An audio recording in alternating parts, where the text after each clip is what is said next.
Good morning class. आज कक्षा में आपको अलंकार पढ़ाया जा रहा है, जिससे आपको ध्यान देना है। ये लेसन आपको पढ़ाया भी जा चुका है बच्चों, लेकिन तब MCQ को दृष्टि में रखकर नहीं पढ़ाया था। तो मैं दोबारा पढ़ाते हुए आपको बार बार याद दिलाऊंगी कि इसमें किस तरह से MCQ बन सकते हैं। तो बच्चों, सबसे पहला शब्द, अब हमारे लिए सारे शब्द इम्पॉर्टेंट हैं। तो यहाँ पर जो पहला शब्द है वो है अलंकार, जिसे आज हम पढ़ने जा रहे हैं। तो अलंकार का शाब्दिक अर्थ होता है बच्चों आभूषण या गहना, ऑर्नामेंट। ठीक है, तो गहना क्या तात्पर्य है? ऐसी वस्तु है जिसे हम अपने सौंदर्य को बढ़ाने के लिए प्रयोग करते हैं। बच्चों, मनुष्य में सुंदरता के प्रति आकर्षण सदियों से है। वो अपने को सुंदर बनाने के लिए तरह तरह के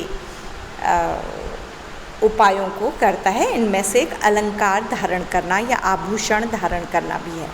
तो सबसे पहले आपको अलंकार का ही शाब्दिक अर्थ याद करना होगा। MCQ की दृष्टि से अलंकार का शाब्दिक अर्थ है आभूषण, गहना। ठीक है, तो अब आपको जो अलंकार पढ़ाए जाएंगे वो हैं, सबसे पहले अलंकार की परिभाषा क्या होती है। मैंने आपको अलंकार शब्द का अर्थ बताया और ये भी बताया कि हम मनुष्य आभूषण धारण करते हैं या गहनों को धारण करते हैं अपनी सुंदरता को बढ़ाने के लिए। तो वैसे ही बच्चों, कवि जब कविता लिखता है तो उसे ये इच्छा होती है कि उसकी कविता बहुत अच्छी हो, सबको अच्छी लगे। तो वो प्लेन सीधे सीधे नहीं लिखता, उस कविता की पंक्तियों को अलंकार से सजा कर लिखता है। मतलब उस कविता की पंक्ति को शब्द और अर्थ का गहना पहना देता है, आभूषण पहना देता है। तो इसे ही काव्य में अलंकार कहते हैं या साहित्य में अलंकार कहते हैं। तो परिभाषा है, काव्य की शोभा बढ़ाने वाले तत्वों को अलंकार कहते हैं। इसका शाब्दिक अर्थ होता है आभूषण। तो आपकी परिभाषा इतनी ही है कि काव्य की शोभा बढ़ाने वाले तत्वों या धर्मों को अलंकार कहा जाता है। ठीक है, तो आपके पाठ्यक्रम में, हमारे पाठ्यक्रम में 2 तरह के अलंकार हैं, लेकिन अलंकार 3 तरह के होते हैं। सबसे पहले शब्दालंकार, फिर अर्थालंकार, फिर उभयालंकार। जो लास्ट है उभयालंकार, वो आपके सिलेबस में नहीं है। तो पहला है शब्दालंकार। शब्द से ही स्पष्ट है कि जो अलंकार शब्दों पर आधारित होते हैं, शब्द बदल देने पर नहीं रहते हैं, उन्हें शब्दालंकार कहा जाता है। अर्थालंकार यानी कि जो अलंकार अर्थ पर आधारित होते हैं, शब्द पर आधारित नहीं होते हैं, शब्द को बदल देने से भी अर्थ के आधार पर वहाँ अलंकार होता है, तो उसे अर्थालंकार कहा जाता है। उभयालंकार होता है बच्चों, जिस काव्य में शब्द और अर्थ दोनों से सजावट की जाती है, दोनों का अलंकार होता है, लेकिन ये अलंकार आपके सिलेबस में नहीं है। ये हायर एजुकेशन में जब हिंदी पढ़ते हैं तब पढ़ाया जाता है, तो आपके काम का नहीं है। तो हमारे पाठ्यक्रम में शब्दालंकार 3 तरह के हैं। पहला बच्चों है अनुप्रास अलंकार, फिर यमक अलंकार, फिर श्लेष अलंकार। ठीक है, तो आज मैं इन्हें ही कक्षा में समझाऊंगी।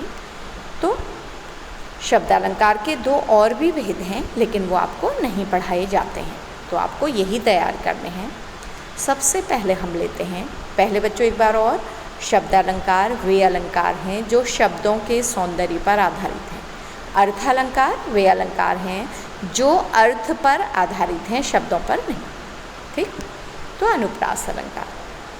अनुप्रास कहने से ही अनु का अर्थ होता है पीछे, प्रास का अर्थ होता है अक्षर या वर्ण।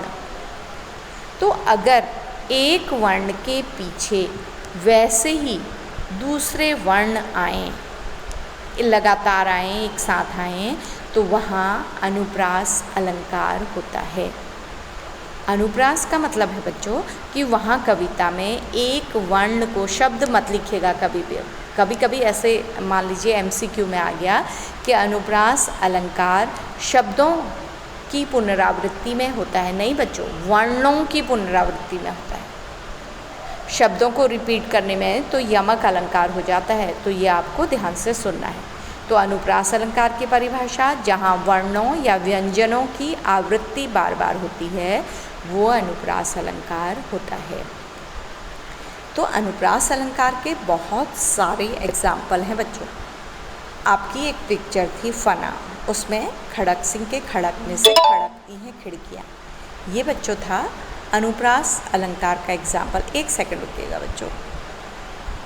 तो ये था अनुप्रास अलंकार का उदाहरण। तो उस फना पिक्चर में और भी अनुप्रास अलंकार पर आधारित गाने हैं, आप कभी सुनिएगा। पिंकू पका पपीता, इस टाइप का भी कोई गाना है। चींटी चटनी चोर, चंदा चमके चमचम, ये है। इस तरह का भी एक गीत है उसमें, तो जो अनुप्रास अलंकार पर आधारित है। ठीक है। तो अनुप्रास अलंकार वो अलंकार है जिसमें एक वर्ण समान वर्ण बार बार रिपीट होते हैं या आते हैं। ठीक है। तो जैसे देखिए उदाहरण है, क्रूरता कलिकाल की किसने सही किसने नहीं। क वर्ण कई बार आया है। तो ऐसे सारे अलंकार जिनमें एक वर्ण बार बार आकर कविता को थोड़ा डिफरेंट बना देता है, अलग तरह का बना देता है, वहाँ अनुप्रास अलंकार होता है। ठीक है। तो अलंकार की परिभाषा कैसे लिखते हैं बच्चों? पहले परिभाषा लिखते हैं जो आपके सामने है स्क्रीन में, फिर उदाहरण है जो आपको रेड कलर में दिखाई दे रहा है, उसके बाद स्पष्टीकरण है, मतलब इसको स्पष्ट करना, बताना इसके बारे में कि इसमें अनुप्रास अलंकार कैसे है।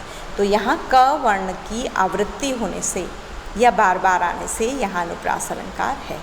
तो ये 3 स्टेप होते हैं आपके अलंकार के। ठीक है। इसके पश्चात आपको दूसरा उदाहरण दिया गया है, मोहि मोहि मोहन को मन भयो राधामय। तो इसमें म वर्ण बार बार आया है कविता के अंतर्गत, तो ये अनुप्रास अलंकार होगा। तो अनुप्रास अलंकार आपको ठीक से समझ में आ गया होगा। इसके बाद बच्चों हमारा दूसरा शब्द अलंकार है यमक अलंकार। यमक शब्द का शाब्दिक अर्थ है जुड़वा, ट्विंस। तो जहाँ शब्द एक से आते हैं लेकिन उनके अर्थ अलग अलग होते हैं। शब्द 2 या 2 से अधिक बार आता है लेकिन हर बार उसका अर्थ बदल जाता है, वहाँ यमक अलंकार होता है। ठीक है। जैसे काली घटा का घमंड घटा। तो घटा शब्द 2 बार आया है, एक बार कम होने के लिए आया है और एक बार बादल के लिए आया है। तो इसलिए यहाँ पर यमक अलंकार है। यमक का अर्थ जुड़वा, जुड़वा मतलब ट्विंस। तो ट्विंस जैसे ही आप याद करेंगे आपको ये समझ में आ जाएगा। तो इसको हम क्लियर कैसे करेंगे इस उदाहरण को, कि इस पंक्ति में घटा शब्द 2 बार आया है लेकिन इसके अर्थ अलग अलग होने से यहाँ यमक अलंकार है। तो अन्य उदाहरण है, 3 बेर खाती थी वो 3 बेर खाती है। इस वाक्य में, इस कविता की पंक्ति में बेर शब्द 2 बार आया है लेकिन दोनों बार उसके अर्थ अलग अलग हैं। ठीक है। तो ये यमक अलंकार का उदाहरण है। इसके पश्चात आपका शब्द अलंकार के अंतर्गत श्लेष अलंकार रह गया है। तो जिस अलंकार में बच्चों शब्द का प्रयोग केवल एक बार हो लेकिन उसके अर्थ अनेक हों, 2 या 2 से अधिक हों, तो वहाँ पर श्लेष अलंकार होता है। श्लेष का शाब्दिक अर्थ है चिपकना।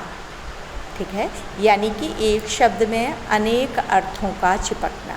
ठीक है। उदाहरण, पानी गए न उबरे मोती मानुष चून। यहाँ पर पानी शब्द आप देख रहे हैं रेड कलर का कर रखा है मैंने।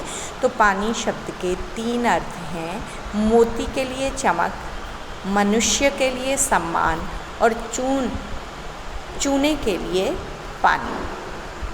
ठीक है। चून का अर्थ यहाँ पर आटा है बेटा, उसके लिए पानी, यानी कि पानी के बिना आटे से हम कुछ नहीं कर सकते। ठीक है।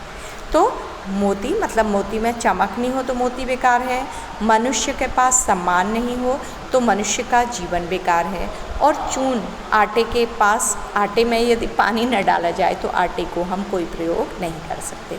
तो इन तीनों के लिए पानी के महत्व को कितने शब्दों से बता दिया गया है? एक शब्द से। तो स्पष्टीकरण कैसे करेंगे? इस उदाहरण की दूसरी पंक्ति में, एक पंक्ति मैंने हटा दी बच्चों, तो आप दूसरी भी हटा सकते हैं यहाँ से। दूसरी पंक्ति में पानी शब्द के 3 अर्थ हैं। मोती के पक्ष में चमक, मनुष्य के पक्ष में विनम्रता तथा आटे के पक्ष में पानी। बच्चों ये उदाहरण देके ये भी पूछा जा सकता है कि पानी के कितने अर्थ हैं यहाँ पर। तो बच्चे आपको एक एक शब्द तैयार करना है, उसे समझना है। खाली पढ़ाई को ऊपर ही ऊपर नहीं करना है, क्योंकि अब हमें बड़े क्वेश्चन नहीं लिखने हैं, छोटे छोटे क्वेश्चन करने हैं। तो इस तरह से जैसे एक और उदाहरण है, सुवर्ण को ढूंढत फिरत कवि व्यभिचारी चोर। देखिए जो ग्रीन शब्द किया है उसके 3 अर्थ हैं। कवि के पक्ष में सुंदर वर्ण अक्षर, व्यभिचारी के पक्ष में सुंदर रंग, सुंदर रूप और चोर के लिए सोना। तो क्योंकि एक शब्द तीनों के लिए 3 अर्थ दे रहा है अलग अलग, तो यहाँ पर श्लेष अलंकार होगा। मतलब सुवर्ण में 3 अर्थ चिपके हुए हैं, तो ये श्लेष अलंकार भी आपका पूरा हो गया। तो आज की कक्षा में आपके शब्दालंकार समझाए गए हैं, जिन्हें आपको याद करना है, समझना है। नहीं आने पर आप अपनी क्वेरीज, आपको जो नहीं आ रहा है उसे आप पूछ सकते हैं। बच्चों आप व्हाट्सएप में भी क्वेश्चंस भेज सकते हैं और लाइव क्लास में भी या क्लास में आकर भी कभी भी प्रश्न पूछ सकते हैं। तो बच्चों इस तरह से हमारा ये आज का पाठ समाप्त होता है। Thank you class, thank you बच्चों।